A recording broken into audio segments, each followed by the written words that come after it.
We are joined by University of Illinois student athletes Sam McLaurin, DJ Richardson, Brandon Paul, and Tyler Griffey. If you have a question, please raise your hand, wait for the microphone, and give us your name and affiliation when you ask your question. Questions? Far left in the rear.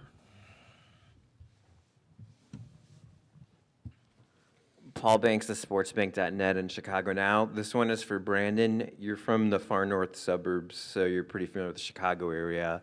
You've got 4 guys from the Chicago area that are sophomores. The athletic director's been aggressively promoting the program in Chicago. Just tell me how much it means, each tournament win and the more visibility, how much that means for your family and friends and the family and friends of the Chicago guys back home. I think it means a lot, especially as a kid growing up. You always want to play for your home state team. And, as a recruit, that's what I love seeing about, Illinois. They recruited inside the state a lot. And, for the younger guys, it just shows that, they get a lot more, press.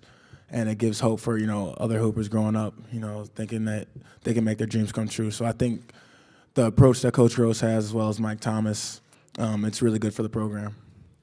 Okay, right of the aisle, halfway back.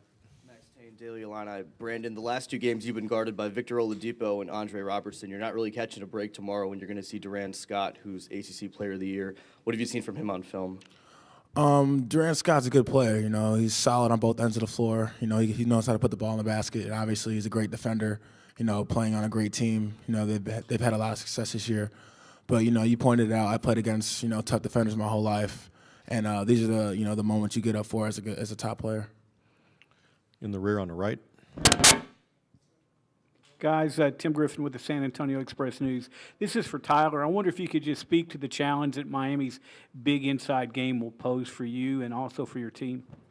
They got a lot of big, talented guys down there. You have to keep them off the glass. It's like Brandon said, it's nothing we haven't seen before going through the Big Ten. We've gone against bigger and stronger guys. So we'll look forward to the challenge. Okay, far right here.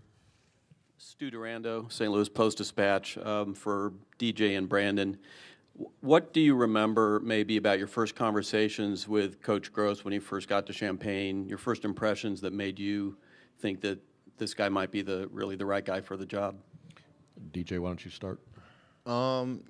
Before when we heard he was our new coach, just looking at his background, how much he's achieved throughout his career as a coach.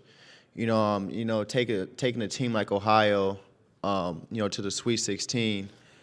When he first got there, our first impression was like, we always trusted him and what he had to say. His standards for our team, was high quality, and I think we all followed that throughout the year. And I think that we helped him, and he helped us get to the predicament and the place we at right now. I was really impressed by the way he opened up to us players. He had individual meetings with everyone. And he was genuinely interested in what we had to say. He wasn't just doing it, obviously, because, it's his new job and that's what he had to do. But he wanted to know about us, not only as players. He wanted to know our backgrounds, our friends, our family growing up. So that, really impressed me. And it gave me the type of confidence in him that, continues to grow to this day. Right of the aisle. Rob McCauley, WILL. Sam, I'm going to ask the question about Florida that Paul asked Brandon about Chicago. You got 2 teams from Florida in this building today. You're from Florida.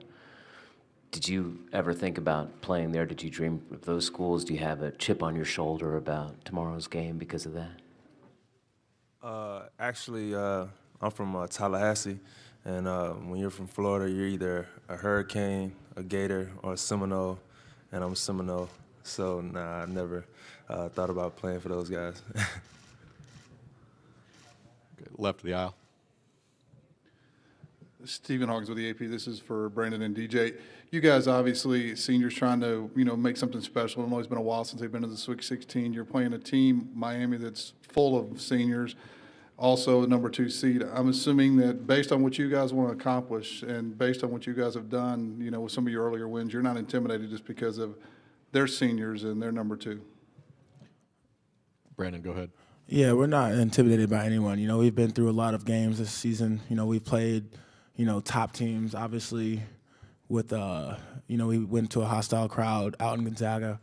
Played against Indiana twice this year, played against Michigan twice this year, basically the whole Big Ten. This is just another challenge for us. Obviously, Miami's a great team. They've had a lot of success this year, and their guys have great leadership. They have the same amount of seniors as we do, a little bit older than us, but at the same time, we've been through a lot, and I think our position in the Big Ten has put us in this position right now to continue to be successful. But it's not going to come easy, and we're gonna look to battle tomorrow. I think Brandon basically hit all the points. Like he said, we've been through a lot of, different situations throughout our whole careers. All our seniors played in tough games, played a lot of minutes for our school. Sam played a lot of, minutes for his school, playing some tough games. It should be a tough matchup. We have 5 seniors as well. So, and Joe Bertrand as well is another guy that's, he's a redshirt junior, and he's experienced as well. Okay, right under the camera. Ethan Osofsky, Daily Illini. When you went back and looked at the tape from yesterday, what went wrong during the drought? We really didn't. We just talked about the game a little bit. About the NCAA, it's about advancing. And we went through a couple of things about the game yesterday, but our main focus now is on Miami. They made a run yesterday, but now we advanced, and the main goal was to find a way to be better in Colorado, and that's what we did yesterday. Far left. Cedric Golden, Austin American Statesman. Tyler, I know you guys have played some big teams in the Big Ten, but few have as many bigs. They have 4 or 5 guys that are pretty burly. Do you and Igu, do y'all make a concerted effort to hit the glass harder, knowing that there's a lot more beef inside this time around? We always make a concentrated effort to hit the glass and go to the offensive glass as well. Coach talks about getting the 68% of defensive rebounds back. It's a goal that we've set for every game, and we definitely try to achieve that. They got some big guys: Julian Gamble, Reggie Johnson, and Kenny Kaji. We're gonna have our work cut out for them, but we look forward to the challenge. Okay, on the right. Stu Duranda, St. Louis Post-Dispatch. For Sam and Tyler, has there been anything throughout the year that you've seen the way Coach Gross goes about day-to-day work or preparing for games that's been particularly different or interesting for you guys to see? Everything he does is at a high level, energy-wise. I'll always say he's a ball of energy. He gets his coffee, drinks 2 or 3 cups a day. No, everything he does is he's so focused, so energized, and so enthusiastic about his job and about helping us succeed. And I think not only with the energy that he brings every day, but he's really high on us paying attention to details. When we're not executing details and it shows up on film, like he gets on each and every one of us about it, and he just tells us how much important that is for us to get where we want to be. Questions?